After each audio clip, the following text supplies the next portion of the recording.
Hi, so good to see you too. Yes.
It's going to turn the top button.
Good afternoon. It is 2 p.m. and we are just waiting for my co-chair, Supervisor Otto Lee, to arrive, and then I'll call the meeting to order.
Good afternoon.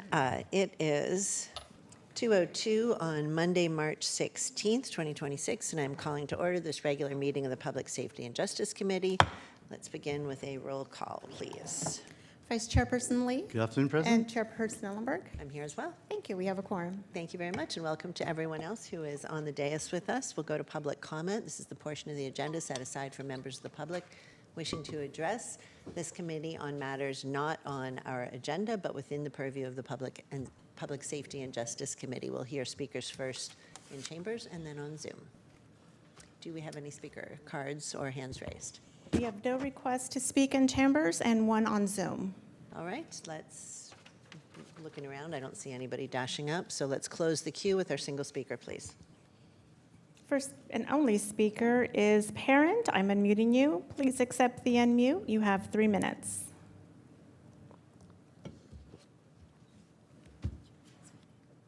Oh, 1 second. We are having trouble hearing you.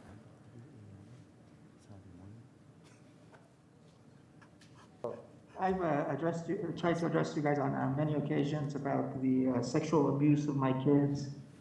That my son, he's confirmed that my ex-wife was letting a man rape him beginning at the age of 13. There had been unnecessary bathing with the children.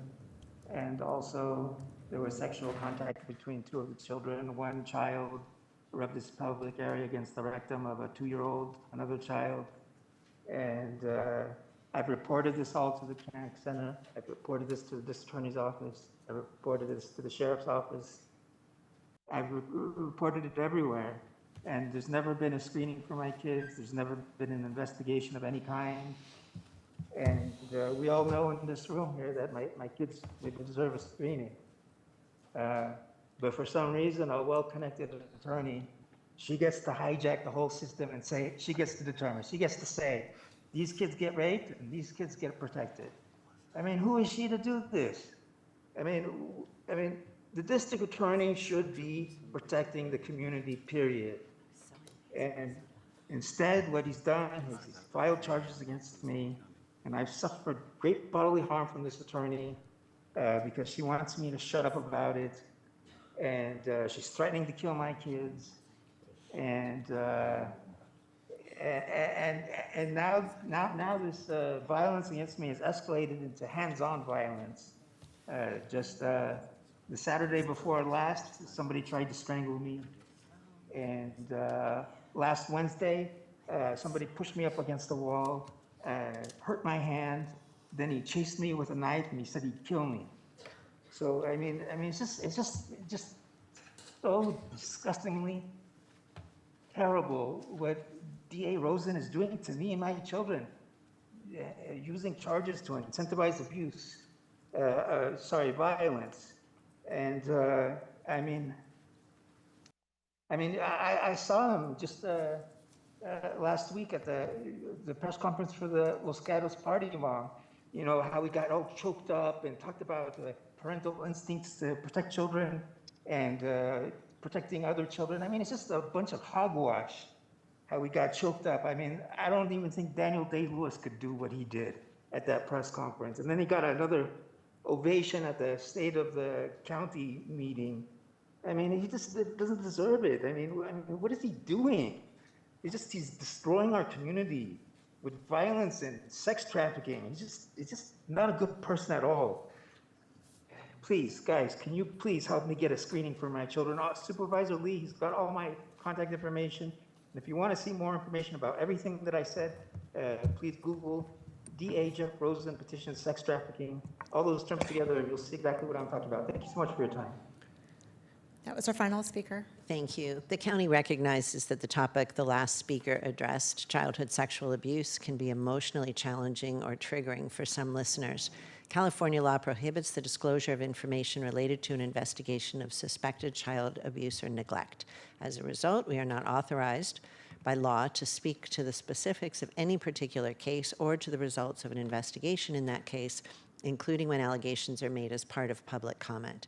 California law requires child welfare departments to immediately cross-report physical and sexual abuse of children to law enforcement and the district attorney so that swift action can be taken when needed. The public should be assured that our county takes all allegations of child abuse and neglect seriously and takes appropriate action. That includes rapid and cross-agency responses to such allegations by the Department of Family and Children's Services, local law enforcement, the Child Advocacy Center, and the district attorney. And with that, we will move to item 3, which is approval of the consent calendar. Supervisor Lee, I'd like to add item 4 to the consent calendar. This is the annual report from the Office of the County Executive relating to the Domestic Violence Trust Fund. I do want to offer a bit of direction. I'd like to direct the Office of the CEO to provide a report at the April PSJC meeting that includes the Office of Gender-Based Violence budget proposal for the next fiscal year and clarifies budget actions that took place last year, and provides an accounting of all sources of funding for DV shelter and housing supports and any information regarding anticipated reductions to services and their impact. And with that, I would move approval of the agenda. So moved. All right, thank you very much. Is there public comment on the consent calendar? There are no requests to speak. All right, then let's vote to approve. Vice Chairperson Lee? Aye. And Chairperson Ellenberg? Yes. Thank you. Motion carries. Thank you. Item 5 is to receive a report from the Office of the County Executive relating to the jail facility transformation process. And Greta, will you or Consuelo be starting this item? Consuelo will be presenting on this item, and Okay. I'm just looking to see.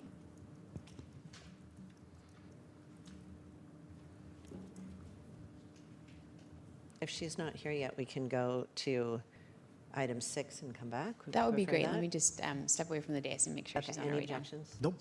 Okay, and we will come back to item 5. Item 6 is to receive a report from the probation department relating to the Secure Youth Treatment Facility Program Data Book for the period July 1, 2021 through December 31, 2024.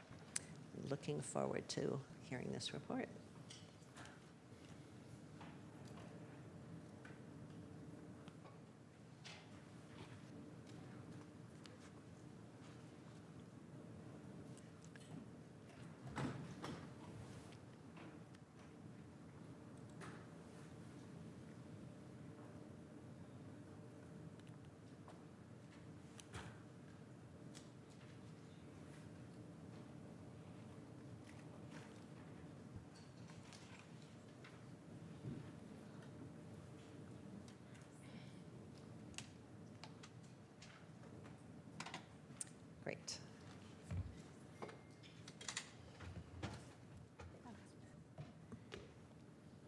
afternoon, everyone. I'm Kristen Keller. I'm a senior research and evaluation specialist with probation.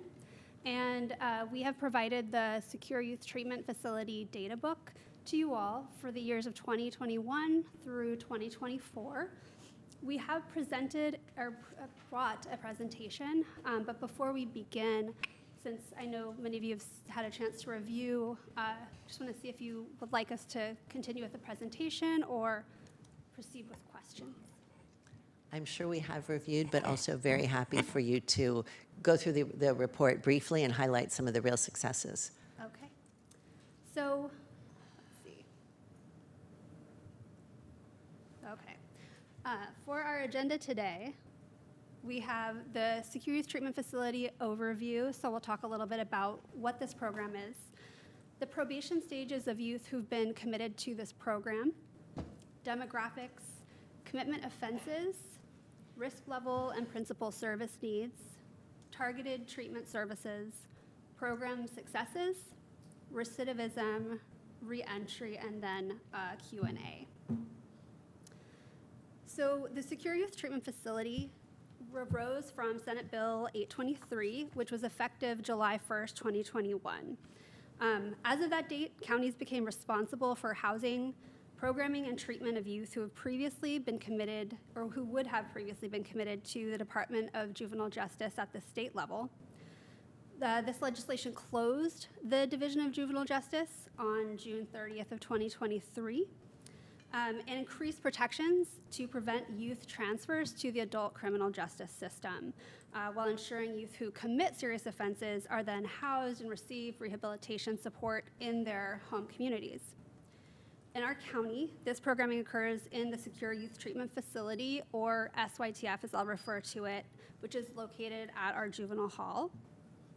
As mandated in ASB 823, each youth committed to this program has an individual rehabilitation plan, or IRP, developed by a team of stakeholders, including their probation officer, system partners from behavioral health, custody health, the county office of education, and their family or other support people that are identified by the youth themselves.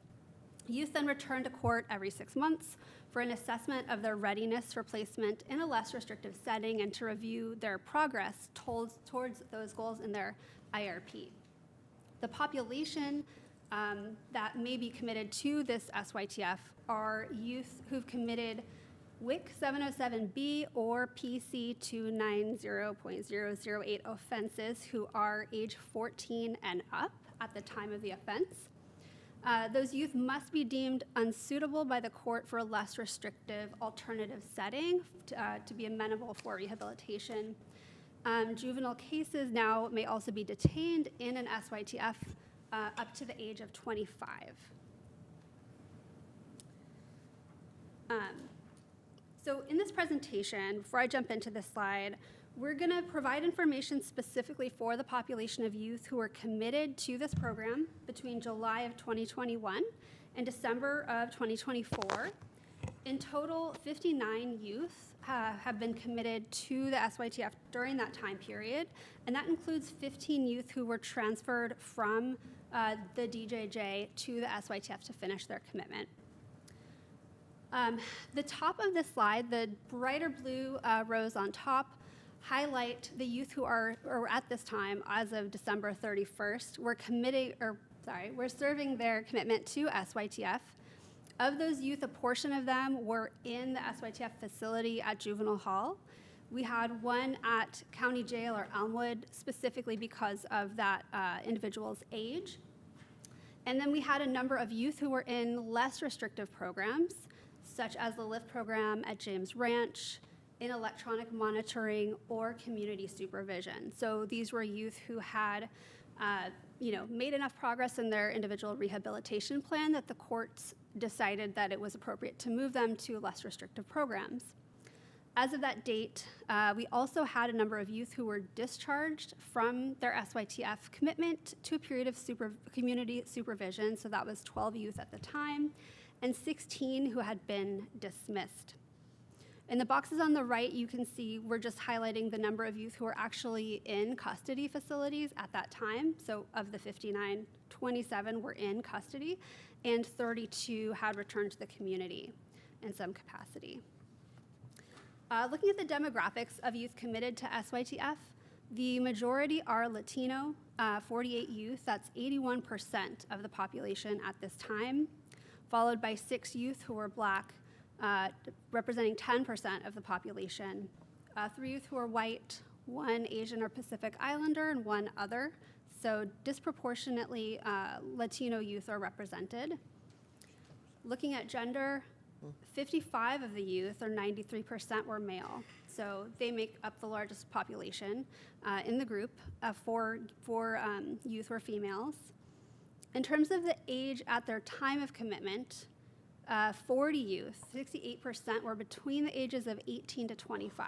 So the vast majority of youth who were committed to this program at juvenile hall, or the facility in juvenile hall, were between those ages at the time they went into the program, followed by 14 youth who were 16 to 17, and a small number who were either younger or older. These are the most serious offenses for each youth. So 41% of youth were committed for homicides, 24% or 14 youth for robbery, 17% or 10 for assault, and a smaller number for attempted homicide, kidnapping, sex offenses, and use of a firearm. The probation department uses the Juvenile Assessment Intervention System, or JACE, a gender-specific risk, need, and responsivity tool, to identify the needs of youth who are coming into our custody. So in this case, on the left side, you can see the risk level.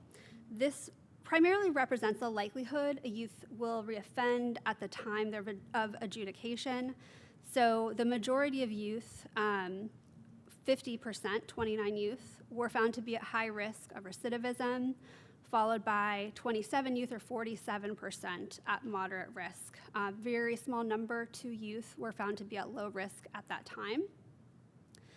On the right, you can see our principal service needs. So these are needs that significantly contributed to a youth's legal issues. The vast majority of youth, 81%, came in with needs related to negative peer relationships. That includes gang associations. 67%. Okay. 67% and under had, emotional factors. We had a moderate number who had parental supervision, substance use, and I want to highlight criminal orientation. So 60% of the youth in this population had needs related to criminal orientation, and that specifically relates to normalizing illegal behavior, so to speak, and kind of accepting it as justifiable in some way. This slide outlines how targeted treatment services are carved out in the individual rehabilitation plan. So as I said, each youth has a plan that is specific to address their principal service needs. In this example, we took the need related to criminal orientation and identified what common goals and interventions might look like. So goals might be learning to manage emotions and strengthen critical reasoning skills. And the intervention to do that might be by completing a cognitive behavioral interventions class, individual therapy, rehabilitation therapy, and milieu support as one example. Overarchingly for this group, again, the 59 youth, all of the youth who had their primary core programming, which was cognitive behavioral interventions, core youth, 47 session cognitive behavioral curriculum that teaches them skills for emotional,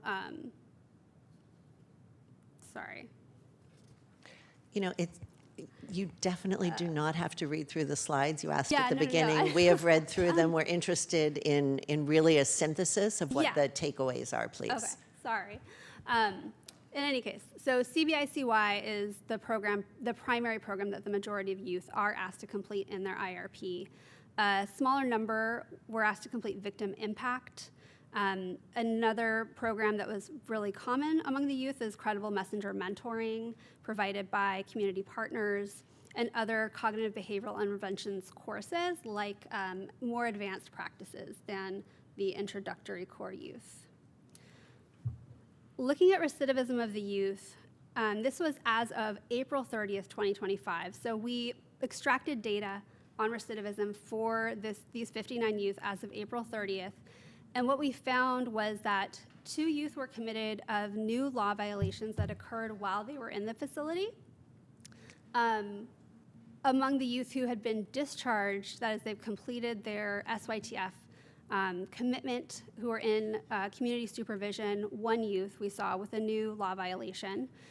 And among the youth who had been dismissed, 16 of them, 0 at this time had been convicted of a new law violation after dismissal. This recidivism data is specific to sustained petitions and adult convictions. So this might not include youth who were rearrested overall, and it does not include sustained petitions for violations of probation.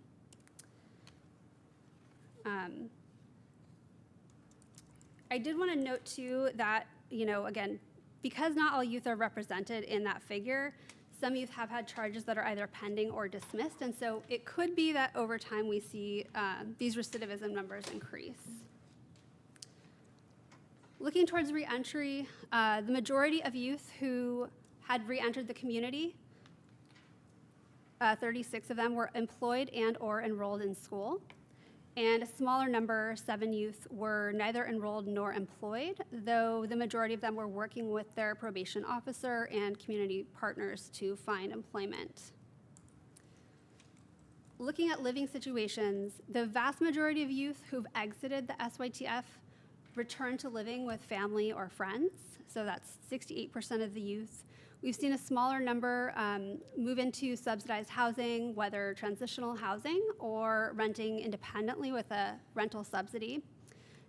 We had, at this time on June 30th, 4 youth had returned to custody, 1 with a VOP and 3 with adult arrests.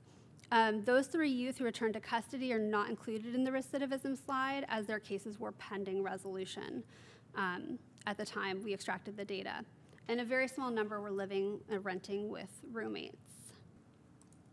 And now I think we can switch to questions and answers.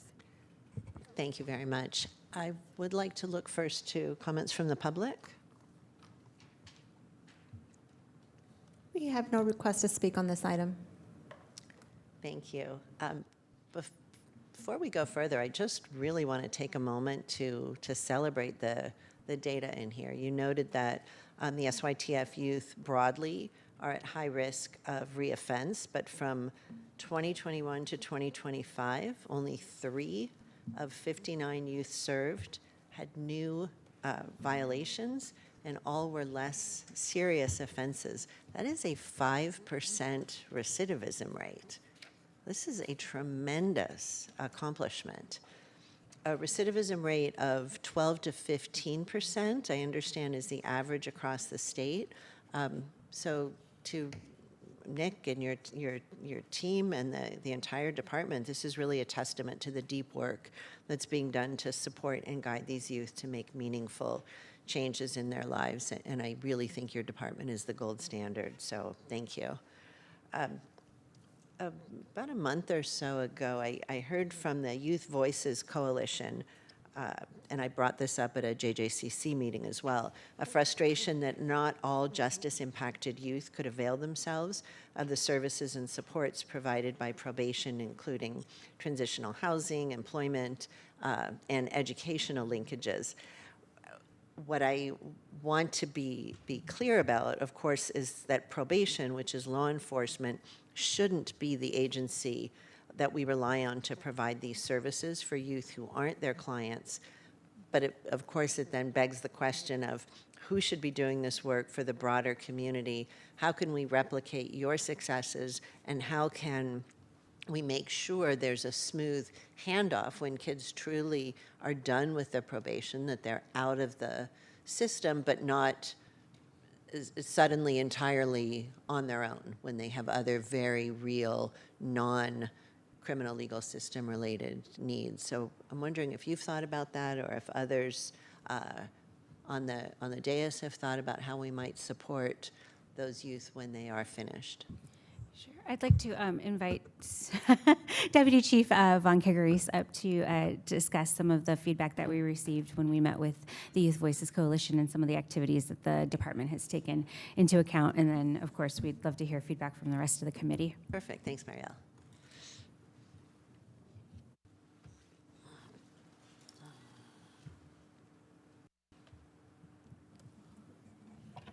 Good afternoon, Supervisor Ellenberg.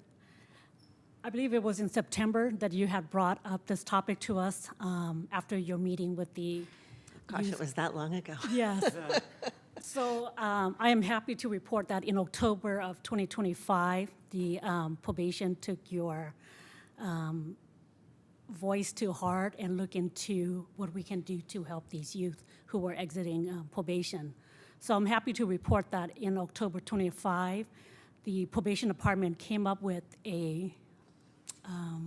like a checklist. We were able to make it into a policy that every youth who were on formal probation and who was going to be exiting probation, the probation officer had to go through a checklist with them to make sure that, for example, their educational needs were met, housing were not an issue, and any other mental health services. So as long as they were on probation with us and prior to them being dismissed from probation. So we made that into our policy effective October of 2025. And what would the response be if any of those checklist items were not being met? They didn't know where they were going to live. They didn't have an educational plan.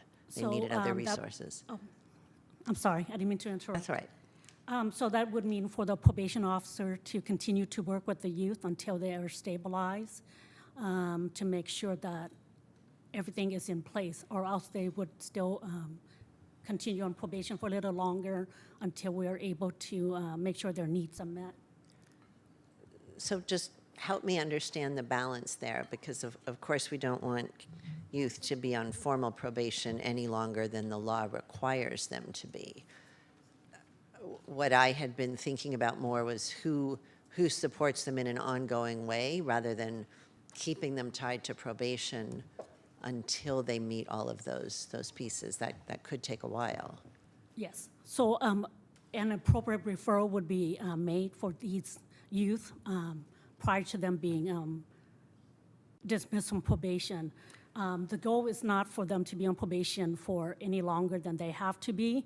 So, for example, if they needed assistance in an educational program, an appropriate referral would be made to, for example, if they needed help to get back enrolled in school, we would make a referral with NICO, with Youth Law Foundation, and things like that. And tell me what a referral looks like. Is it telling the youth, go to this place? Is it doing a warm handoff and connecting the youth with the person on the other end of that referral? It's more of a handoff with the probation officer, kind of walking the youth through the process. We don't just let them go into the community on their own. It's the probation officer who's still responsible for their case. And have you gotten feedback from any youth who have stayed longer with the probation department in order to have those needs met? I realize it's only a few months, but I'm curious if it has played out yet with anyone. No, I think we'd have to get back to you on that if we've heard anything positive or negative about that so far, but we haven't received any immediate feedback. Thanks. I think it would be good to track who opts, and presumably they have the option to stay longer to continue to get services or walk away, right? Correct. If they don't want this support. So it would be interesting to get data once you've had some months to do this work on who is taking advantage of that offer to stay longer with probation, and the youth that say, no, thank you, understandably. Is there some kind of exit interview or assessment at the end of whether they have a plan or just don't want support in making a plan? So the checklist is sort of the exit interview, right? So that's the process that they, that the department implemented after this meeting, is that there's usually, it was more informal, more of a conversation of like, okay, you know, you're doing really well. It's time to kind of get you dismissed from probation. We're going to take you to court so that that can happen. And then now there's actually a formal checklist that they go through for dismissal. We have had a dismissal worksheet for 4 or 5 years, maybe longer now, where we actually were looking at how they were doing educationally, because the department had done a study several years ago that showed that kids were being kept on probation because of some of these issues, and we wanted to make sure that young people were going back before a judge every 6 months at minimum to see how they were doing, and not just being left on probation because they needed behavioral health services or they needed housing. right. So we don't want to go back in the other direction, and so I think this is more of just trying to formalize the process so that there is a very formal conversation with the youth about, do you feel like you need more services to be successful? And then it's up to the youth and the PO, and I'll hand it back over to Vaughn if there's anything else she wants to add. No, I think you added, so it's more of a conversational, Supervisor Ellenberg, and taking from your feedback from your coalition with the youth. Thank you so much. I really appreciate it. I'll make an early motion. I know my colleague hasn't had an opportunity to weigh in yet, but to receive the report and to ask for a 12-month report a year from now on what kind of trends you have seen with that. Thank you. We'll go to Chief Burchard and then to Public Defender Silver. Hold on one second. Let me just let me give go first. It's fine. you the courtesy. No, Is that all right? That's okay. Okay. I'll go after. Carry on. Thank you. Sorry about Sure, that. sure. It's not on. Nope.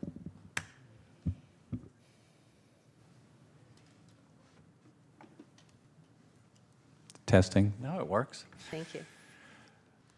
There's been recent legislation, too, that's been passed that youth cannot be on probation now for any period of time over 12 months.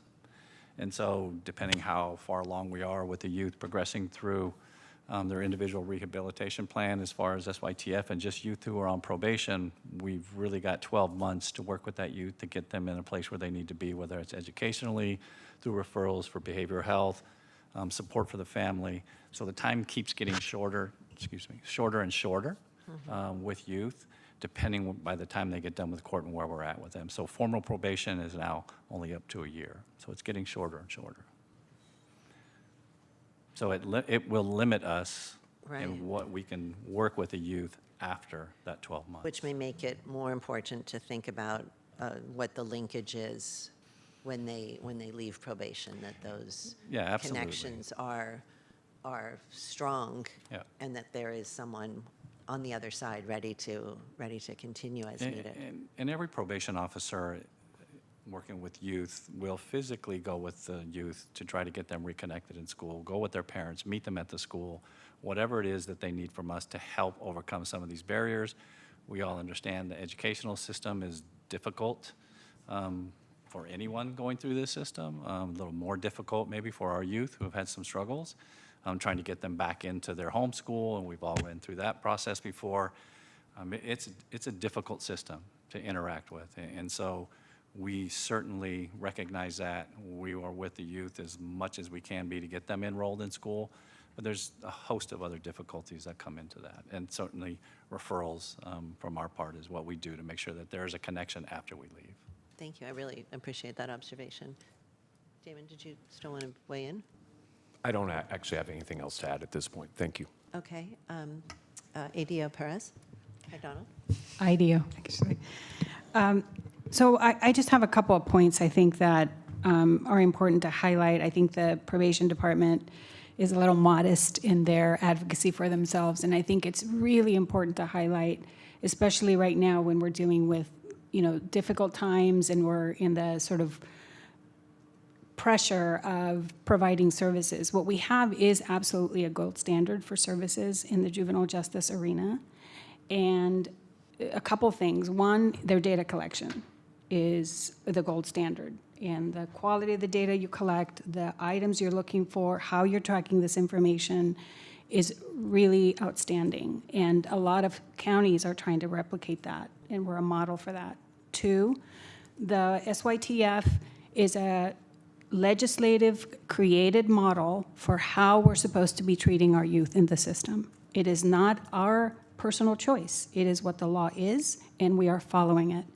Our obligation as a system is to ensure that we're using it wisely for the people that it is intended to do, to make sure we're not bringing in the low-level youth into this highly structured, long-term system of care. So that's really important, and I think our probation department is doing an excellent job in the way that we're transitioning our youth from the higher level care to step-down approach. And one important thing that we do really well in this county is the collaborative, inclusive collaboration, including, for example, the Defense Council in the creation of the treatment plan, the meeting with them, including the youth. That is stellar, and very few counties do that. So when you involve the youth in their own treatment, and then you get the court to also provide insight, and then the probation department, when the youth is doing well, is there advocating for the youth to receive credits, for the youth to get an incentive to perform well, we have really a really good system. And I think it's important to highlight these pieces because we need to make sure that we're doing and maintaining what we're doing well. The other biggest component that I've seen in the last 10, 15 years is that our county has stood out in maintaining the excellent quality of the collaborative and rehabilitative culture of our staff. Our probation department has excellent staff that really care for the youth and that are committed for their success. And then the bigger piece, of course, is that the reason we invest all of this and why we do this now is that we don't want these individuals to end up in our adult system.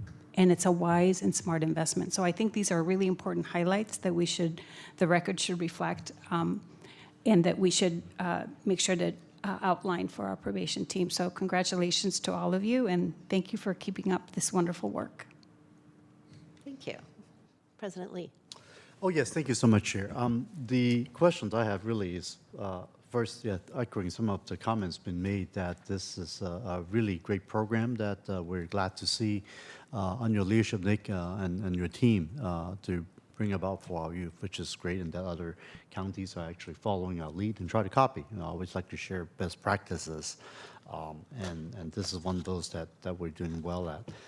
In the meantime, I also have spoken this a few years ago as well, having spoken with Judge Lucero at the time and the Avera Institute.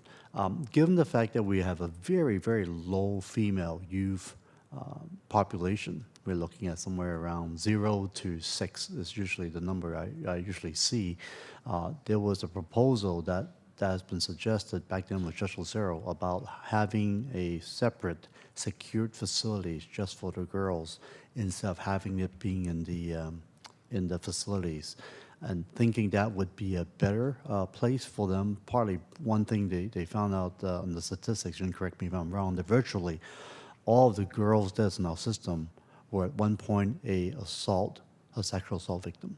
So the view is that they really are more of a victim than a perpetrator of certain type of crime. And they did commit a crime probably or suspected to do so, but at the same time, they really need help. So just wanted to share and ask that question to see, is this something that we should continue to pursue moving forward to find a place separate from the system we have right now?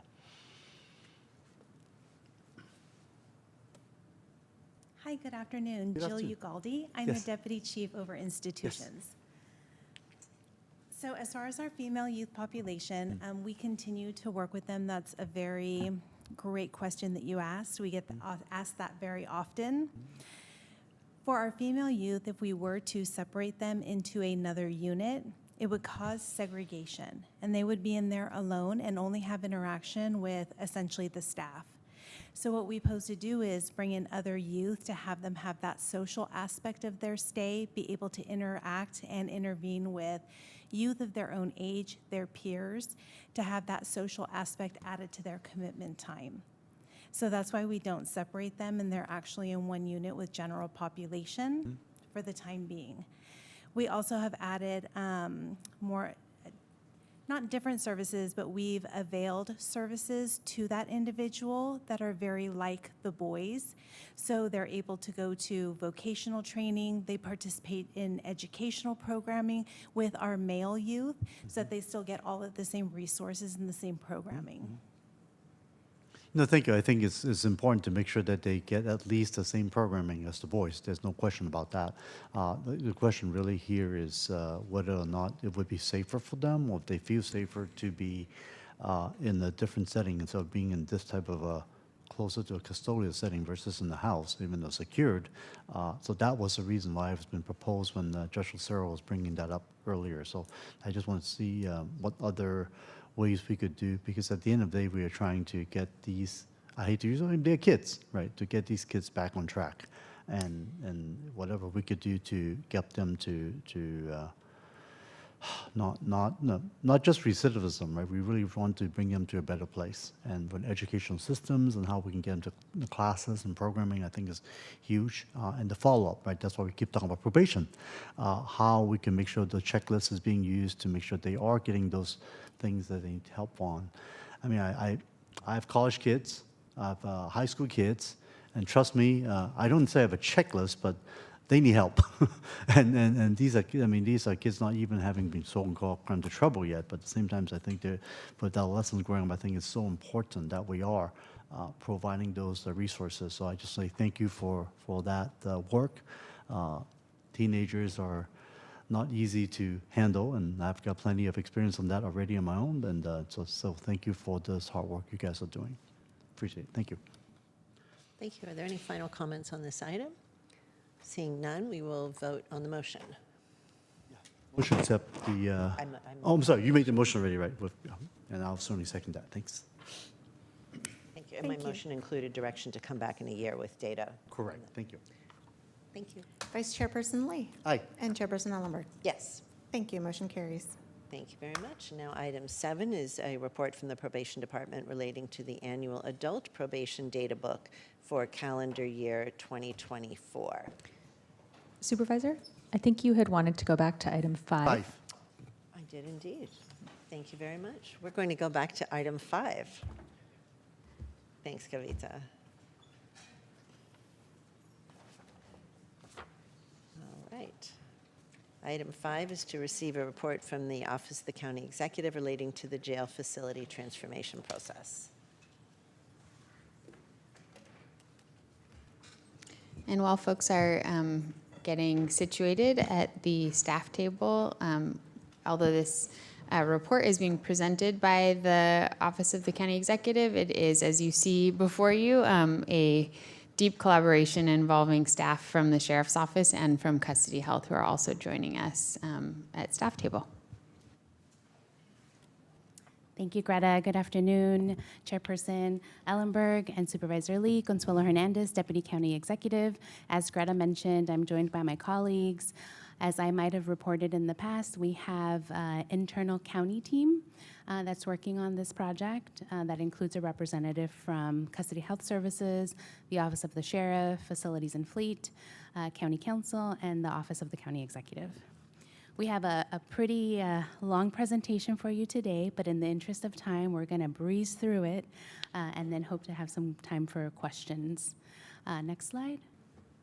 Oh, and a big thank you to Amanda Ayala, who's sitting to my left, for her organizational assistance in all of this and just her deep commitment to this project.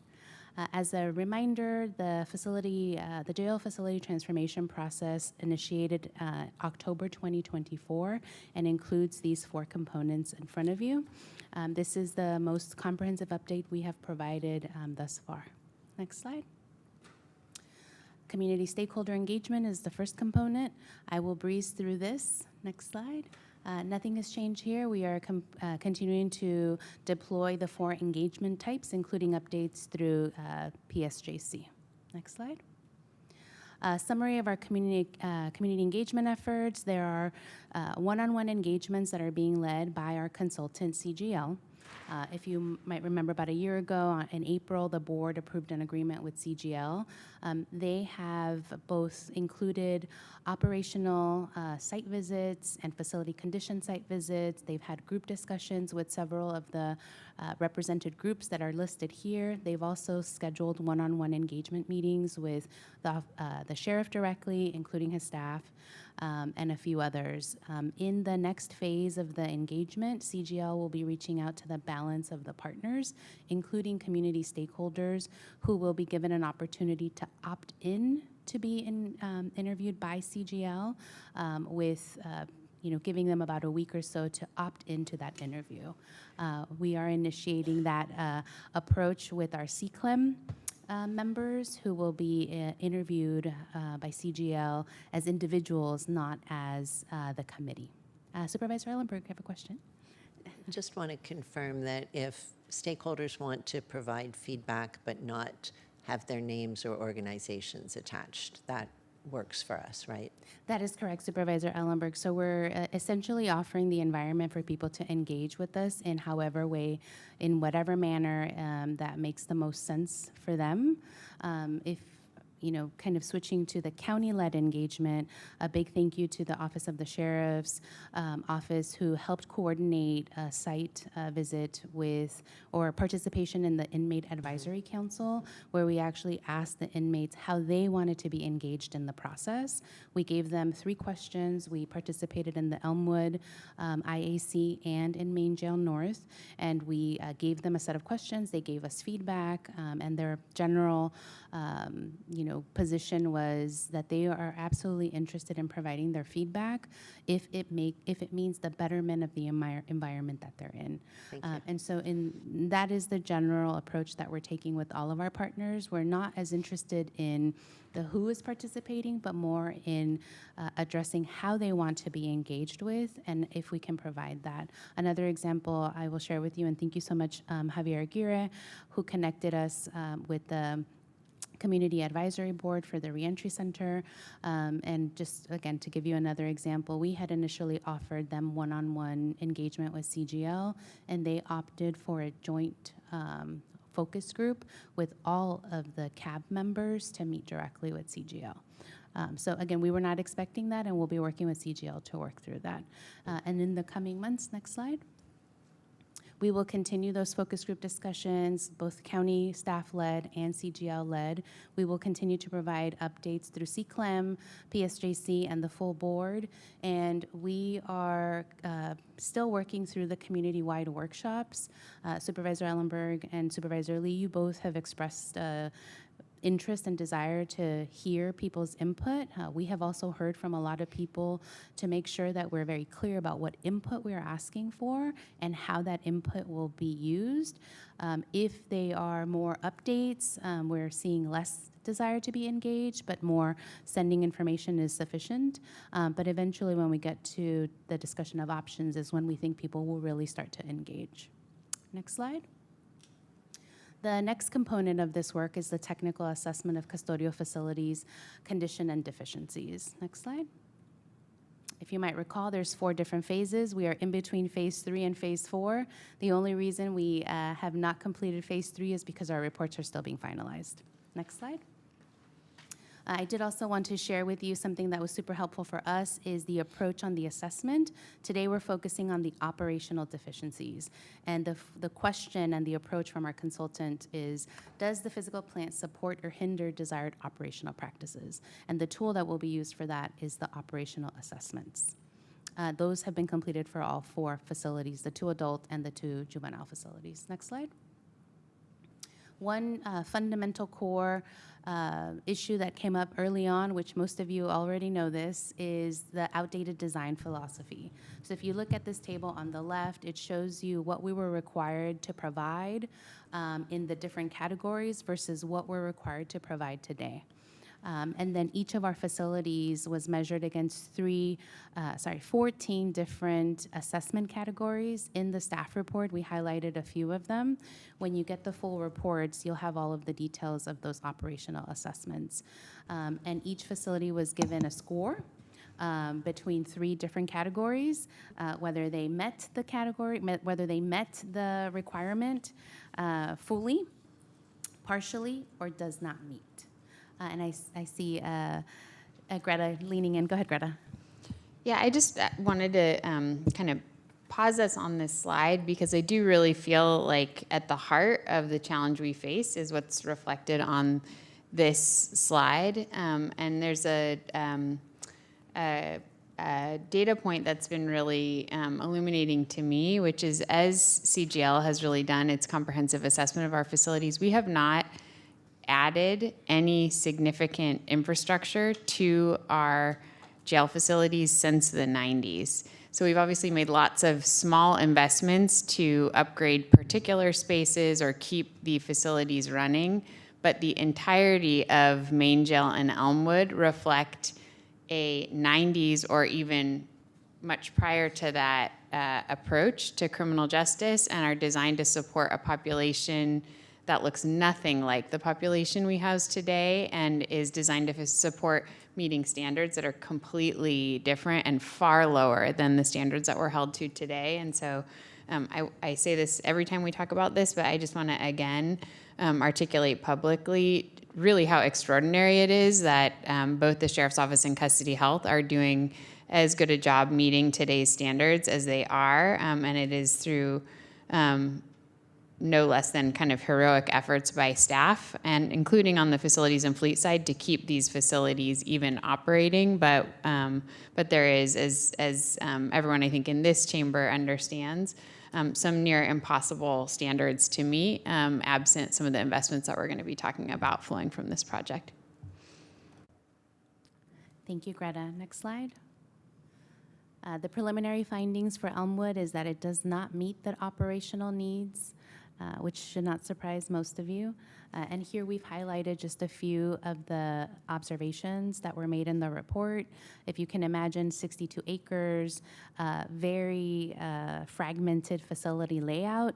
And from a design perspective, we basically added buildings where they fit. Next slide. The preliminary findings for Main Jail North is that it partially meets the requirements. It is more suitable for high security inmate population, and one of the highest items identified for this facility in terms of not meeting the requirement is the intake area. It was found to be inadequate. The design adds complexity from a managerial perspective and for both the mental health population and the custody health services team has basically had to find these very unique spaces to create and provide medical care. And some of the specific deficiencies are that there's no purpose-built mental health unit and no purpose-built detox unit. Next slide. The preliminary findings for juvenile hall is that it partially meets the requirements. Generally, functionally, the physical plant meets the requirements, but one of the observations both made at the staff level and by CGL is that when you look at the facilities, the housing units, they are no different than the adult housing units, which is not the most current practice, and you'll see a very different approach at James Ranch. And the biggest hindrance here with this property is that it lacks the outdoor recreational space. Next slide. The preliminary findings for James F. Ranch is that it fully meets the requirement. There are several physical constraints that are still present, particularly around the medical clinic footprint. But the housing units were recently constructed, and so they do follow the non-secure treatment-oriented youth treatment facility. It was noted during the operational visit that while the behavioral health spaces in Building A are very good and modern, the 2 counseling rooms are often overbooked. And we will be finalizing these reports over the next several weeks just to make sure that all the information is consistent. As you can imagine, it's over 2,000 pages of reports. And we will also be able to provide you an update on the facility conditions report as we're comparing the data that CGL has against our current consultant that looks at all of the facilities across the county's portfolio. As we approach this next phase of the work, which is really the meat of it on the outcomes and the options, we developed a set of draft guiding principles to help us in this next phase. CGL put these together for us after we had about a two-hour workshop with all the critical staff stakeholders and come up with some of these guiding principles that will help us as we, as CGL and the architects come up with those options for us, making sure that they're grounded in these guiding principles. Client-centered and rehabilitative, multidisciplinary and integrated, staff health and sustainability, operational efficiency and cost-effective, flexible and durable for the future. Next slide. Supervisor Ellenberg, you have asked us a number of times through the course of this project for us to look at best practices and for us to really consider the population projections. And we've studied, we've had internal conversations, we've looked at our programs unit, what is offered, when is it offered, how is that decision made, and we've also looked at the trends in California for some of the changes that they've made to address the best practices nationwide. We want to offer you a slightly alternative approach here by looking at, next slide please, looking at the jail population projection, not just as a number of people that we project to house or needing to house in our custodial facilities, but more looking at what are the needs of the people across maybe functional groups. And if we can go to the next slide, just as an example, we're still working through this, but we know that there are folks that are with us for a short amount of time. You know, people come in and come out. They drive a lot of intake volume, but they don't have a long-term bed need. So if we were to think about a best practice or best approach for this subpopulation or this functional group, what is the operational goal for them? We need to provide safe and a brief stay in custody and having an efficient processing out. From a best practices approach, it's dedicated short-term housing, separate from long-term housing units, immediate medical and behavioral health screening, suicide-resistant observation cells, detox stabilization space, and rapid court access and pretrial assessment.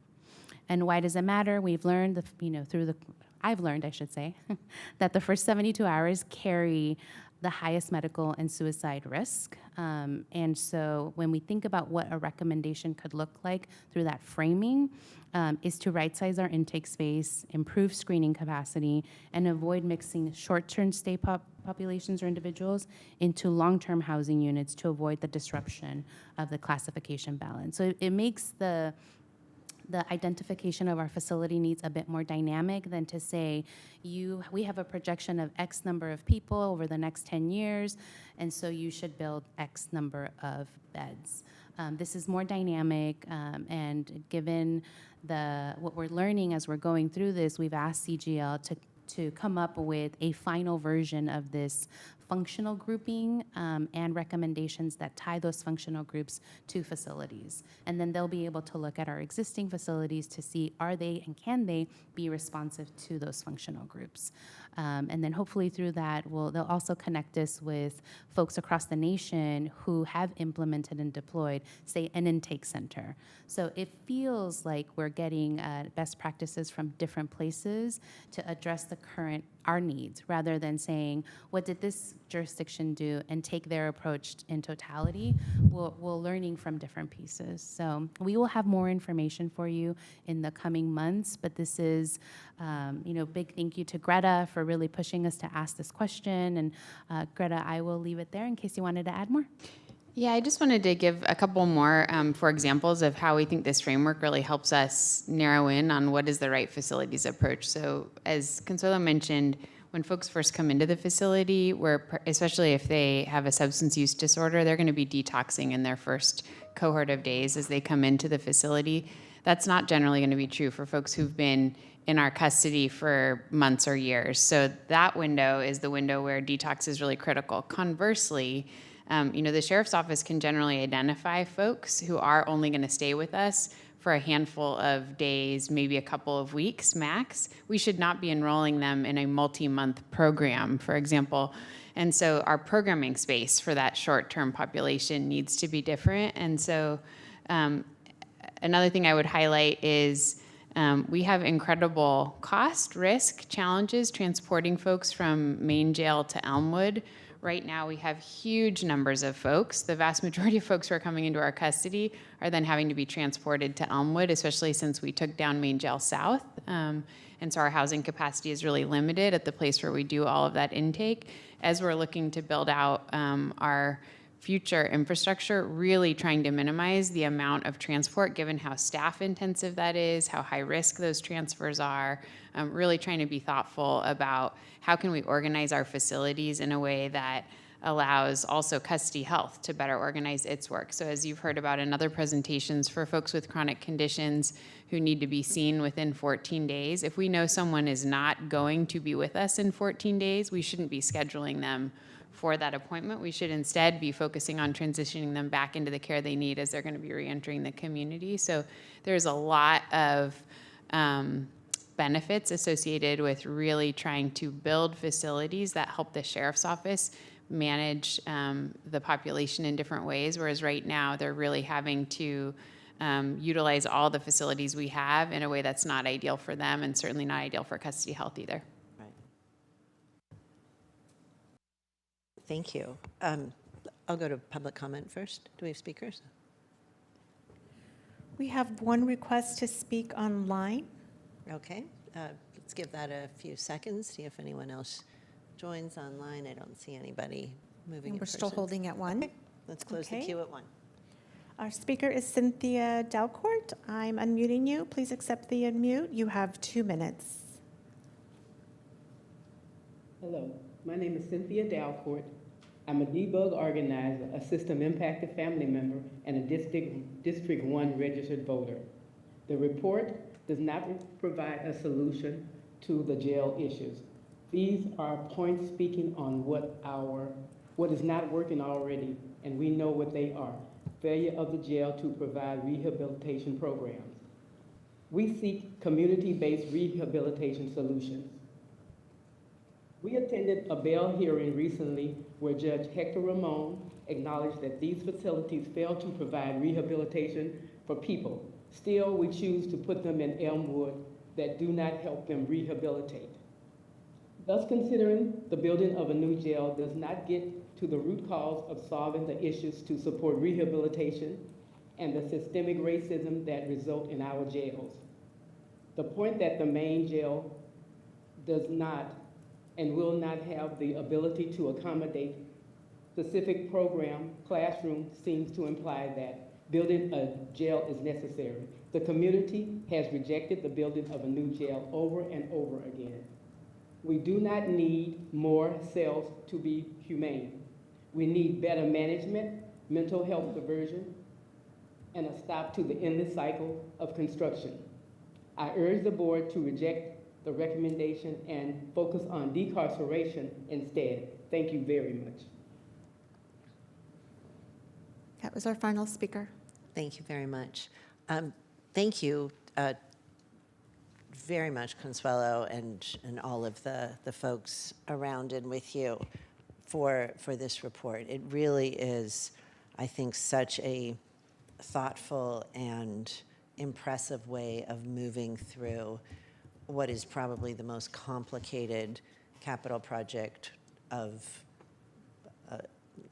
this and the next several decades, very likely. So it really is critical to get it right. I heard you say that you're not looking at any particular model, but taking pieces, which I think is great. Wondering, and I can also take this offline if it's going to be a conversation, but I've been invited to look at a number of county jails in something new in Contra Costa, San Diego Youth Transitional Center, Las Colinas, San Bernardino, which apparently is doing something very novel with mental health. Do you think there's value in seeing these other places And have you or Greta or others traveled to any of them? I think there is value, and I think we're actually right on the cusp of being in a place where, as we start to, through the work that we've done in assessing our facilities and really homing in on the deficiencies that we're going to need to cure, having that conversation, part of why CGL was selected is they've been so centrally involved in some of the more path-breaking efforts and or are connected to the leaders in many of these jurisdictions. And so among the items that are really part of the next phase of the work is going to be trying to identify for example, the counties across the U.S. who've recently done something that Consuelo referenced this earlier, really innovative with respect to the intake booking process and really trying to manage that initial time or very short duration stays in custody, which are the handful of counties that really have the best-in-class facilities in that vein, and then determining which staff from the county are the most important ones to give the opportunity to take a look at those facilities, or to, also trying to manage our resources well, gather information about how those facilities are operating, even if we don't actually make the trip out to physically visit some of them.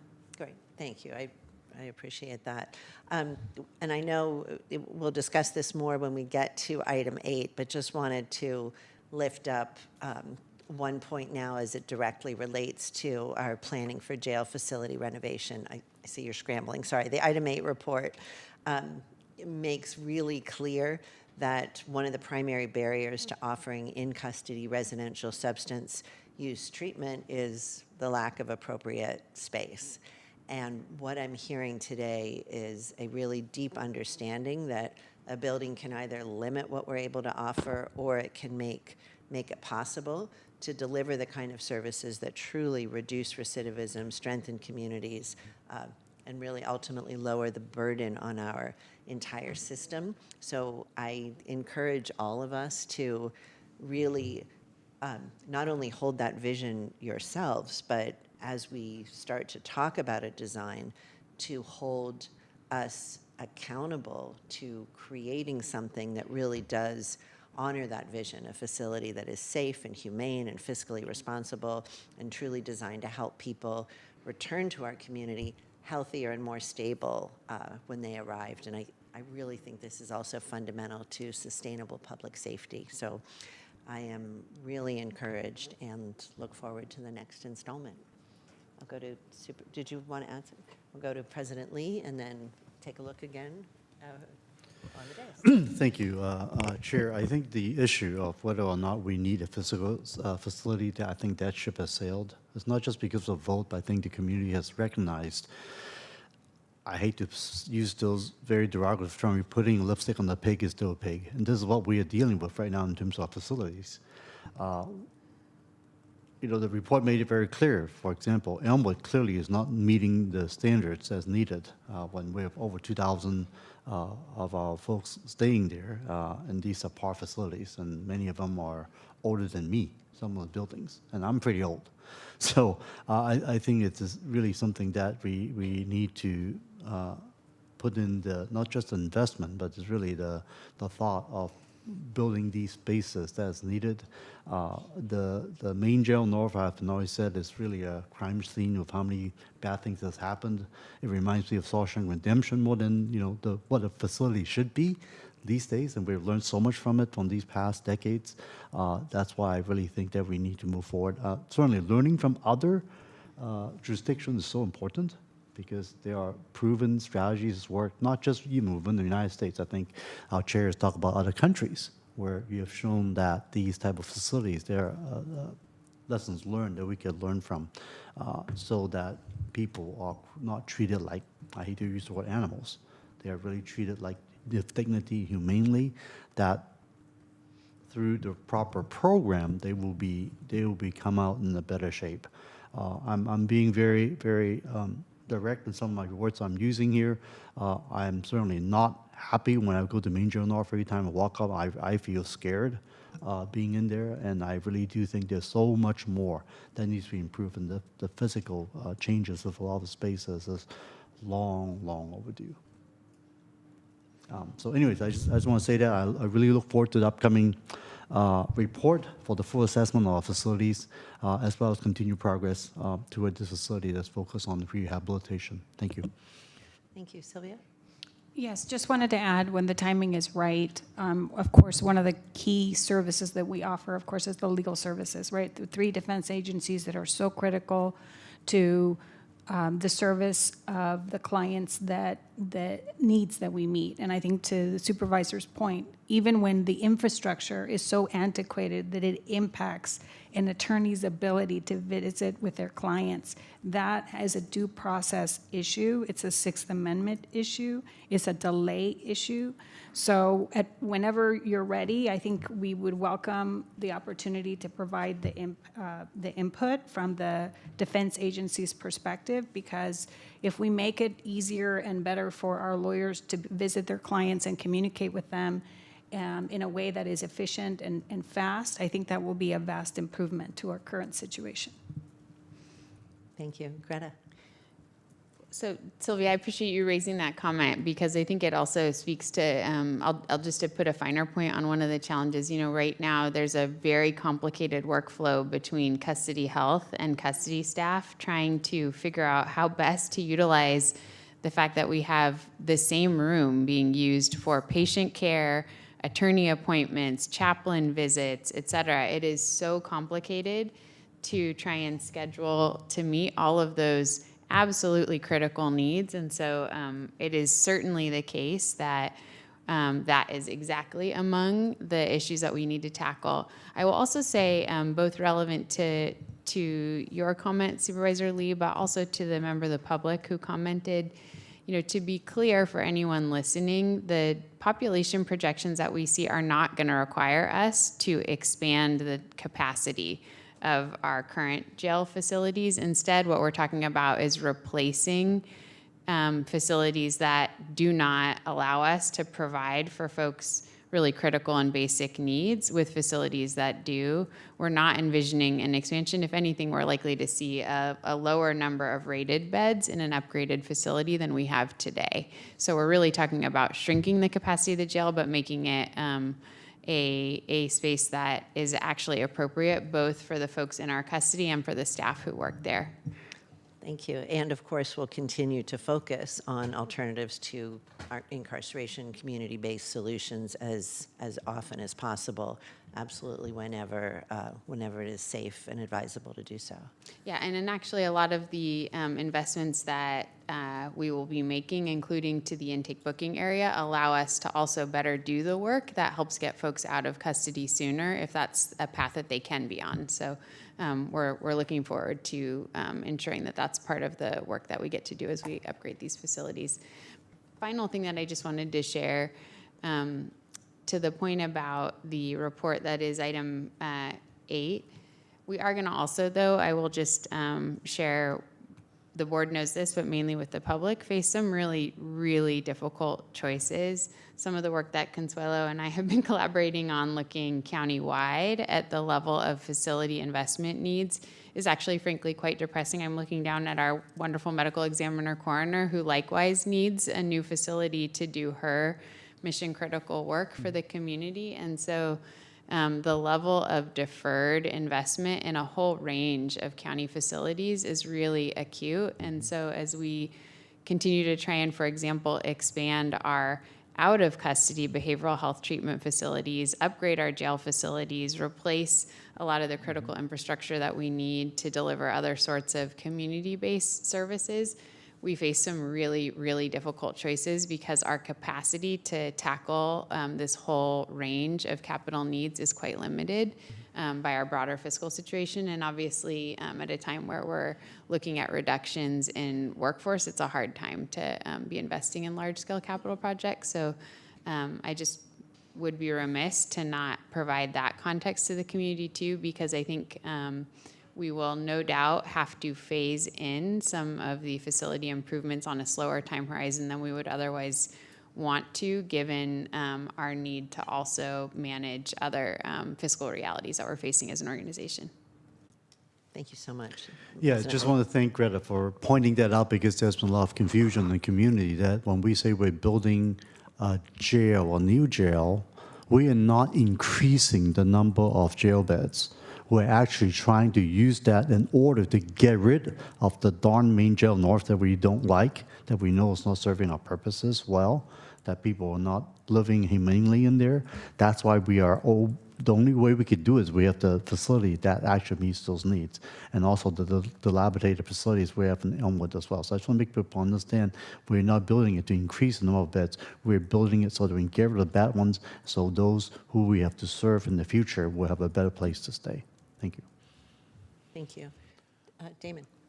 Yes, if I could just briefly add, I know that this conversation has been going on for many years, but I do want to acknowledge both this team and historically, there has been substantial engagement, in particular with the defense community. I know when we did the ATI series, which was probably 6 to 8, 9 months, at least 4 individuals, including myself personally, participated in a long series of meetings. I've had this particular team reach out and engage with us. So I do want to acknowledge that there has been, while we may not all agree at the end of what the recommendation should be, I think it is important to acknowledge that the defense community has been invited to participate and share our perspective, and I think that that's important to call out. Absolutely. Thank you. Would you like to make a motion to accept the report, receive the report? So moved. Second? Let's vote. Vice Chairperson Lee Aye. and Chairperson Ellenberg? Yes. Thank you. Motion carries. Thank you very much. We have 2 items remaining. Item 7 is to receive a report from the Probation Department relating to the annual adult probation data book for calendar year 2024. We're already at the second report of this. That's amazing. Yes, Supervisor, this is our second annual report. Given the time, and I know that the committee would really like to get to the next item and have a robust discussion, we are happy just to answer questions on this item. As you've seen this report before, we have with us Deputy Chief Mark Utze and Senior Research and Evaluation Specialist Siroj Datal, should you have any specific questions about the data or the programs in adult probation. Thanks so much, very much. Appreciate that. And again, I was pleased to see the recidivism rates in Santa Clara County continue to trend downward and significantly lower than the state average. Again, it would appear that we are doing something right. Really, since this is only the second adult data book, I feel like we are already starting to show some longitudinal insight, and I'd be interested going forward in a deeper analysis that examines to what we could attribute this reduction. Are we looking at risk? And let me stop there. Does that sound like a natural extension of this work? Absolutely. I think one of the things that we've been doing both with the probation managers and the deputy chief and Siroj in particular is really trying to drill down into what is it that the POs are doing, what services are being provided, what seems to be effective. You're seeing a very high level presentation here, and the data book is intended to be a very high level overview, but there are also, as we've brought forward, much more in-depth evaluations on intimate partner violence, on AB 109, where we're looking at those specific evaluation of those specific services to see what is working, what is not working, what do we need to invest more in, what should we be doing less of, and how do we do that given the current fiscal environment that we're in. That should literally be the mantra for every department in the county. What are we doing well? What is not going well and should be and should see a funding shift? What is the accountability? How are we improving outcomes for folks? Thank you for that. The previous report, I really liked the chart that compared kind of the vision of design in the 80s and 90s and the vision of design now. And that made me think as well about the risk and need responsivity model that informs our supervision approach. I understand that was developed in the late 80s. Maybe there are newer approaches or newer schools of thought there. And what I was thinking about specifically was the electronic monitoring bracelets that were seen as this great evolution in keeping people in the community and how great and minimal intrusion. But as we've learned over the last few decades, there is an evidentiary-based understanding of how detrimental they can be. And there's a movement now to limit the EMP usage. So I'm interested overall in whether there's thought about shifting supervision philosophy. Or maybe this program from the 80s is still really excellent. I don't want to make a presumption that because it's old, it's not worthwhile. That's a great question. I think it just remains to be seen. We're still looking at different types of form of supervision that we have. We've met with a lot of different vendors, and we're still just looking to see what's kind of like the best path moving forward. I understand the ankle monitor could be on appearance looking a little bit, archaic, and they have some upgraded versions with it's like a watch and maybe have some dignity to that. So we're looking at those different things and looking at the cost compared with that just to see if those are going to be working and doing the tricks that we need it to do. Thank you. And aside from particular equipment, is the model itself still the standard, the R&R model? I'd be happy to address that. So, yes, that is traditionally been the standard, and it was considered quite innovative. And in fact, so much of the evidence-based practices are based on the risk, need, and responsivity model, particularly cognitive behavioral interventions, and therapies are based on R&R. What we can have our team do, though, is a literature review of the sort of supervision models that are out there right now. We often work with the University of Cincinnati on many of our cognitive behavioral interventions and see what they're seeing and maybe bring something back off agenda to this committee, just to say, in fact, maybe there are some areas that we could be looking into. But I would say to, Deputy Chief Utzi and his managers are always looking at innovative ways to serve the community, both in community, so through our mobile probation service centers. We have probation manager Darren Story here, who also oversees our AB 109 clients, and they're constantly taking that mobile van out into the communities, into homeless encampments, to serve people. And one of the great things about that sort of change is that we're not requiring people to come to our offices, and we're not just saying, like, come to see us because you need to see your probation officer, but really, let's give you some food, let's give you some hygiene kits, let's give you some other things. So yes, as a model, R&R still tends to be the sort of gold standard, but I do think that there's innovative practices within R&R that are pushing forward. Thank you so much for that. That's really fascinating. Look for, I'll go to President Lee and then Greta. Yes, well, first of all, thank you so much for this report. It's been enlightening to see the various ways these issues are broken down. One thing I thought was interesting specifically is regarding the highest percentage of needs, focusing on the biggest numbers of folks that needs help. 55% of male, 68% of female needs the alcohol and drug treatment issues. So on that note, on those data, the data on these numbers who need help with substance abuse and mental health treatment is certainly very glaring. So what are the type of programs currently available to them through their probation officer right now? Because I know pretrial have some type of alcohol monitoring program, for example. So does that also happen to the probation side as well? Can you hear me? Yes. So when anybody comes on probation, they all have assessments, and their needs, their risk assessments are done, and it spits out a kind of like a formula for what we need to kind of like focus on. So basically, probation doesn't provide those services per themselves. We actually, go through our community partners, and they provide those services.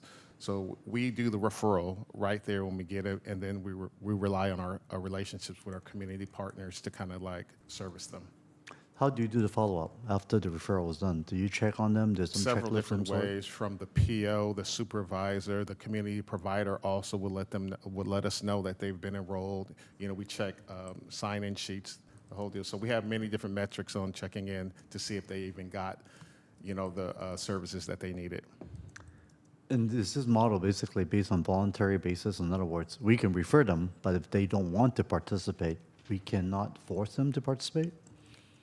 if they need to be participated, then we'll make sure that we can refer them, yes. But then at the same time, it's a thing about how do we convince them to say this is in their best interest. And if you want to move forward and be and get off probation and do the correct things and be a positive citizen, these are the things that you probably would want to do. Right. And then, of course, as we know, in terms of substance use treatment, more than the majority, that one time does not work. Correct. It's multiple times. You have to keep going back, keep following up. This is so repugnant, but that's life, right? We've learned from these. So I just want to make sure that there's going to be multiple off-ramps for them. They get back into drugs again, then we have to try to go back and forth. I just want to make sure that after a couple of failures, they don't get disconnected from the treatment services. That's what I'm worried about. Hey, Nick. Right. Oh, yeah, sorry. That was my concern on this issue. No so, yeah. apologies, very legitimate. Thank you. Greta and then Nick.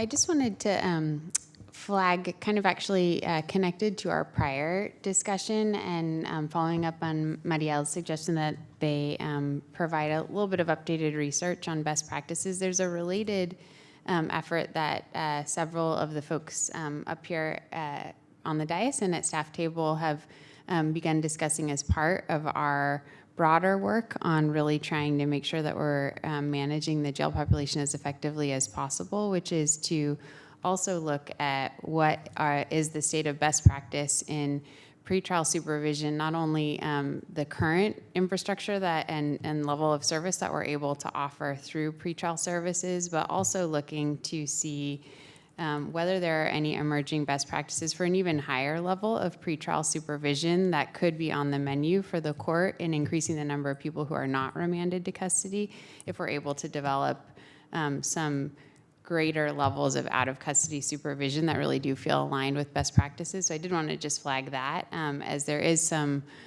work that's just beginning to really kind of make sure that we're exploring that kind of top end of what alternatives to incarceration instead of the ones that we explored through that ATI process, but even expanding upon that work, looking at kind of greater levels of supervision that may be available to the court as a level of supervision that would allow them to take some of the folks that are currently being remanded and allow them to be in the community. Thank you. Nick. I was just going to add, it's interesting because for most clients who end up on probation, it generally takes a year between arrest by the time they've gone through the court process and by the time they reach our services. And so there's that gap. What we've noticed certainly over the past 10 years there are more and more clients coming to probation with multiple dockets of probation. And so during that gap and that time, clients may pick up other offenses and other dockets. And certainly, as you spoke to the principal service needs, the drug and alcohol, and it's also for youth as well, and on the adult side, it is a main driver of criminality. Homelessness, and we've met with Javier and talked with them frequently on that with our clients. It is such a driver of folks meeting those basic needs. And however and wherever they end up to commit crimes that they do, at least on the substance use, it's a very, very, very different crime than it is on the violence and the assaults and things of that nature, but it is such a driver for so many other offenses that go on in our community. In a time when budget reductions are happening, and this is something we really, really have to pay attention to when it comes to substance use because it is such a driver. And if I may, I'd just like to add that I think on this issue in particular, probation doesn't have any direct service contracts to provide drug and alcohol services. These are provided through behavioral health. And so as we're looking at the sort of system-wide impacts of budget reductions, ensuring that there are slots for our justice-involved clients are going to continue to be really important. I understand that the general community also needs services, but it has an upstream impact to the jail population and to other areas. And so I think when Deputy Chief Etzi was talking about the fact that we refer out, we're really referring to behavioral health services to connect clients to those services, or to the Office of Diversion and Reentry Services for housing or other types of needs. Probation does not have contracts to provide those services directly, and has not for very many years. Great. Yeah, I would just add that we're kind of looking more holistically too right now at how to better connect certain currently fairly separate ways that people get different needs met, and whether it's actually, kind of actually connecting the comment I was just making to the one Marielle is making now. Also, whether, for example, a persistent challenge that we faced of having individuals on the JAC list who are waiting for very specific, very rarely available, and sometimes not clinically indicated behavioral health program types, whether we might have an opportunity to, for example, instead of having someone wait weeks or months to get into a residential treatment program, perhaps be released from jail into some higher level of criminal justice supervision plus outpatient programming, because I think sometimes we worry that folks are being released into a residential behavioral health treatment program when what they really need is supervision and a certain type of treatment, and that may or may not actually be what that residential behavioral health treatment program offers. So we're really trying to dig deep and get creative in trying to also expand how we might have opportunities to braid together some of the criminal justice services that we offer with the behavioral health services. Thank you. Do we have public comment on this item? There are no requests to speak on this item. All right, then I will move that we receive the report. I'll second. Thank you. Let's vote. Vice Chairperson Lee? Aye. And Chairperson Ellenberg? Yes. Thank you. Motion carries. Thank you very much. Item 8 is the report, to receive a report from Custody Health Services, Behavioral Health Services, and the Office of the Sheriff relating to in-custody substance use treatment services.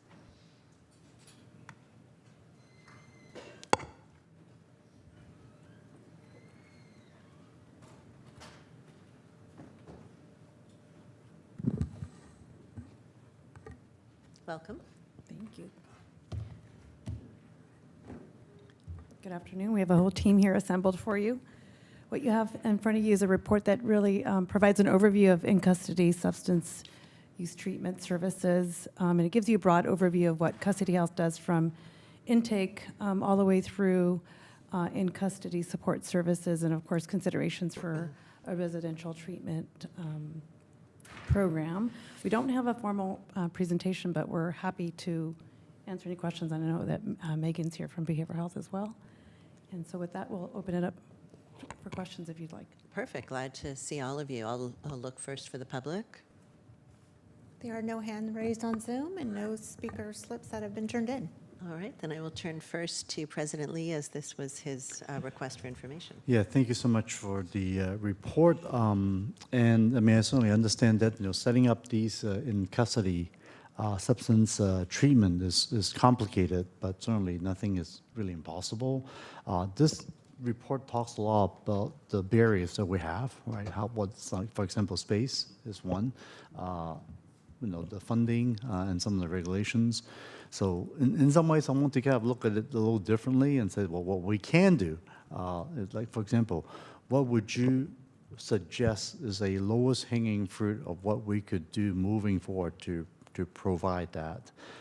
Because the number really speaks for itself. Right? People in our custody and those on probation truly need help. That's not even debatable. And certainly we don't think status quo would work. So there's something we need to do. So what would you suggest as far as this lowest hanging fruit? What can we do based on what we've got?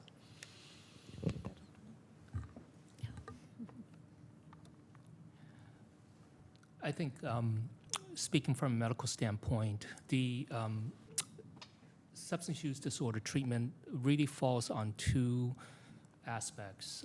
One is continued follow-up and of patients who require CBD, cognitive behavior therapy.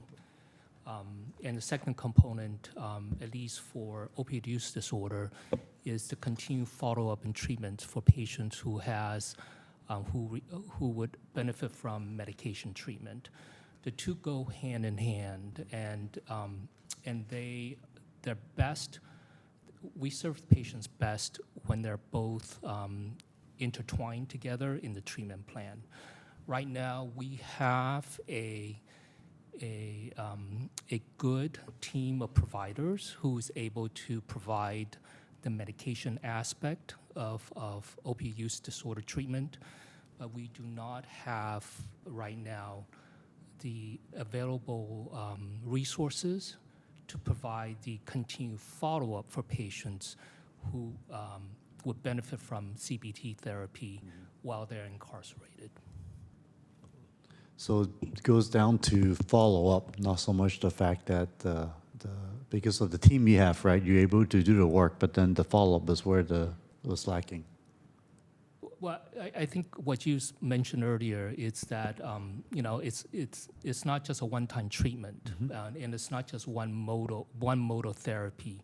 Medication treatment that we're offering right now is just one component of substance use disorder treatment. The other significant component that we need to have more robust resources on is the CBT component of treatment, and MAT therapy, the medication treatment, is not as effective without the other component. So if that is our lowest hanging fruit, what would you suggest is our next step to try to bring that into our system? Well, our existing mental health team doesn't have that expertise. So we, in the short term, we are looking for additional training to bring that expertise in-house. And so the mental health team is building out that capacity so that they're able to have that in-house. Right now, it's very minimal, the folks that we have from the mental health team that have addiction expertise to be able to do the cognitive therapy that Dr. Wong is speaking to. And so, Dr. Wong, is there something you would suggest besides, training folks in-house would be great, certainly, but in the meantime, before even training takes place, is there any way we could get is there CBOs SSs, or who would be doing something like this that we might be able to leverage some of their expertise to bring in? I think we have staff currently, 2 medical social workers that is screening patients for opioid use disorder or who would benefit from treatment. I don't want to speak to the resources available right now, but I think ideally, if we want to have the treatment that would be most beneficial, right, it would actually combine both. Combine both, yeah. Right? Yeah. I just wanted to add, I think this kind of also falls in the category, unfortunately, of some of the topics we were discussing earlier, which is right now in the space we have available to provide treatment and counseling services, we are struggling to be able to have adequate capacity to meet the legally mandated requirements. And unfortunately, although all of us agree that these are services we want to and will offer in the future, they're not legally mandated to be provided to folks in custody. And so we're struggling right now, I think, with that fact that unless and until we have kind of a different level of custody staffing to support care, and most importantly, larger facilities in which we can deliver it, we have to be laser focused on meeting what are the legal mandates, both under the consent decrees, but also the other legal mandates to which the jail staff are subject, and giving access to, for example, some of the attorney consultations that were referenced earlier. And so I think these are exactly the sorts of items that when we're talking about building the future state of our custodial facilities, we really want to be in a position to offer, which is exactly to allow people to begin that broader recovery journey to meet some of the maybe court-imposed treatment requirements that they can initiate during their stay in custody. But in addition to what might be some challenges we face with the capacities of our current staff, we also just face this critical need to prioritize those legal mandated services. And so some of the work that we're doing right now that's laser focused on getting in place all the infrastructure needed to come into compliance with the consent decrees will allow us to then pivot to start working on how do we build capacity both in early phases, but certainly later phases of our facility transformation to do exactly what we're talking about. And Michelle Delacaille, just want to add, I think part of what you're seeing here is this collaboration. So we do have some of the expertise in behavioral health and our substance use partners. So really leveraging that and also working in partnership with our programs unit to really understand better how to do not more with less, but really how to do more with what we currently have in an efficient and effective manner. And so some of that is in this collaboration and working together and partnering more. We're understanding what resources are available and how do we make sure we're leveraging them for the right people at the right time and in a comprehensive way so that not one person is getting 10 treatments, but we're getting 10 people with one treatment or, somehow evening that out across the full population. So I think even though we don't have a clean answer, I think we're leveraging kind of the expertise within our own county departments, talking more, communicating more, decreasing some of the siloed approaches, and really thinking differently about how to manage what often feels unmanageable in the current facilities and processes. One thing mentions about counseling, right, which is all part of this CBT, I believe. Am I right? Yeah, that's part of the need because we need folks who are trained on it. And with the fact that we talk about AI and all that are there potential like questionnaires and whatnot we could use AI to potentially collect some of this data and not necessarily require in person? So that way, I'm just maximizing the amount of people that the truly in person needed while we still be able to do data gathering and try to have a, like you said, do more with what you've got.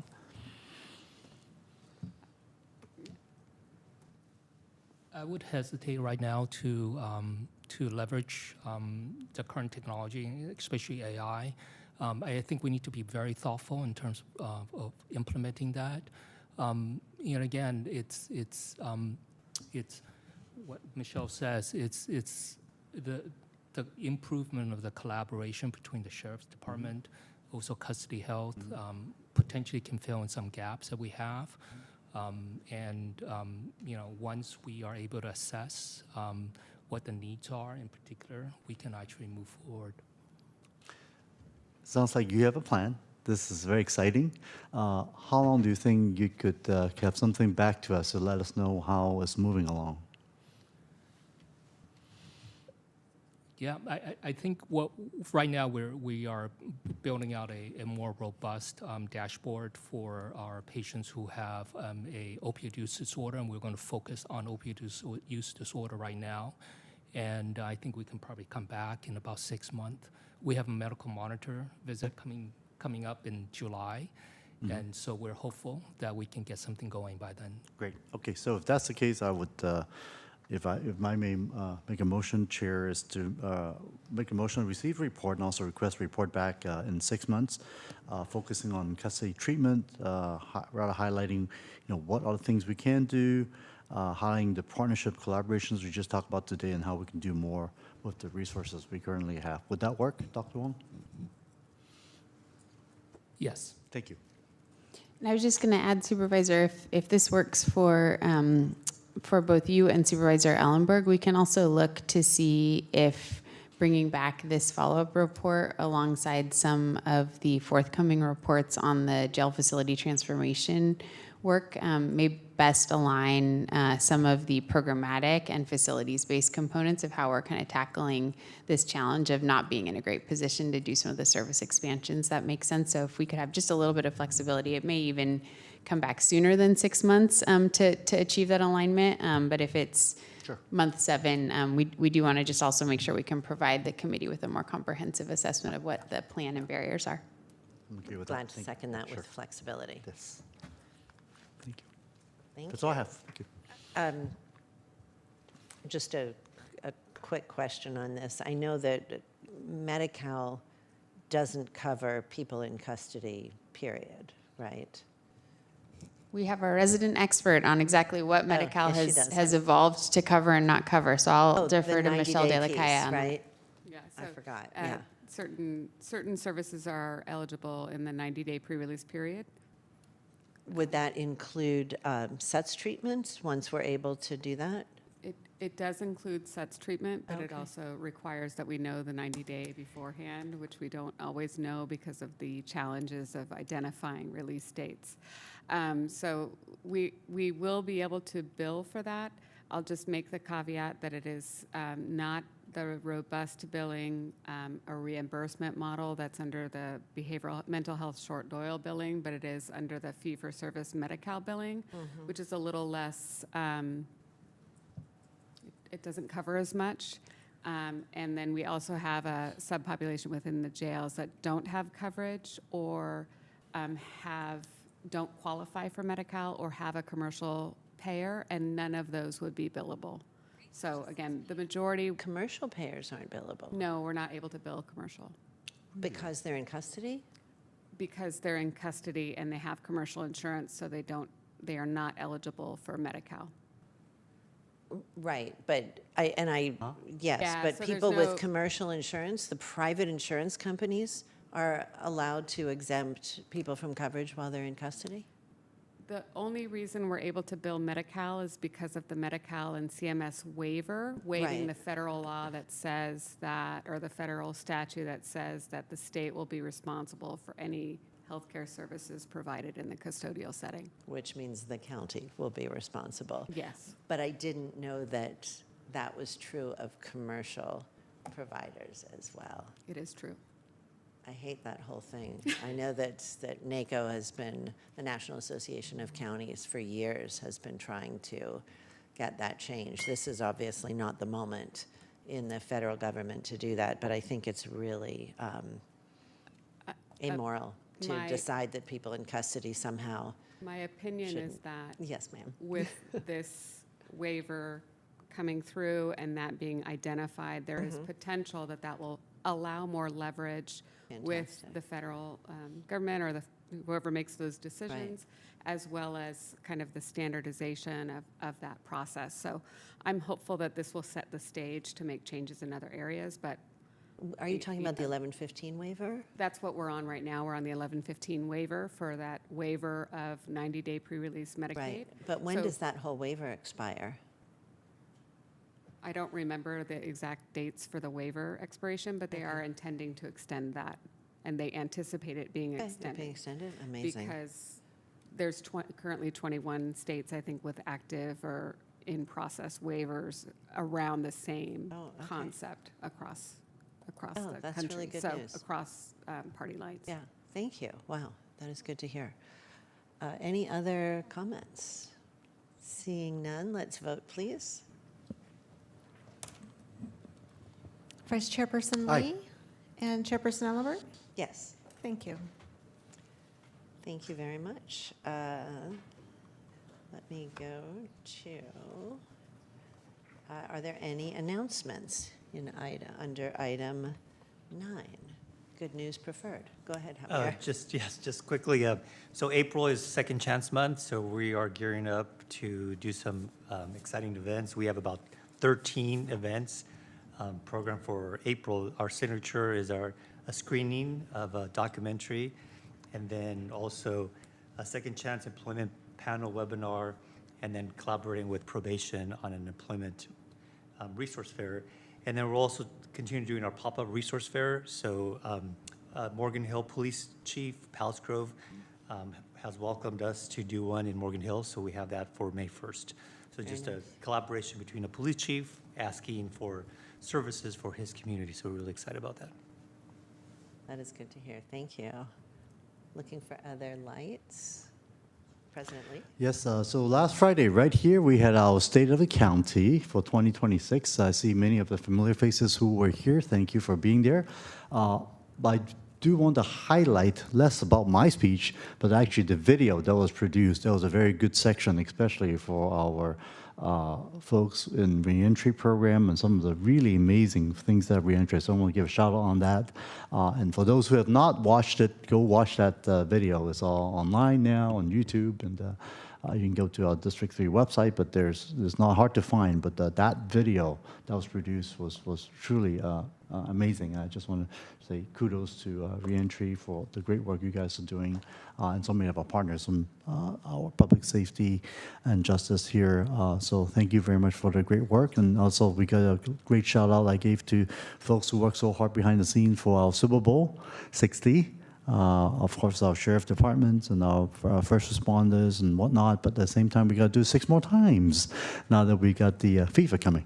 So thank you. And tremendous congratulations as well to OPA that put that yes, together. absolutely. It's absolutely high quality, beautiful. I watched it like an outsider and just felt so proud of what our county does. Yes. All right, that is a perfect way to end. So we will adjourn this meeting and reconvene. I already closed my calendar. Tuesday, April 7th at 10 a.m. That's Tuesday, April 7th at 10 a.m. Thank you, Nancy. We are adjourned. Yeah, that was fantastic. The whole event was really nice. The whole event was very They nice. make me look good. I did very They did. little. I just read the thing. Well, good then that they didn't screw it up. The thing that I was when screw up I should help be okay was our male MC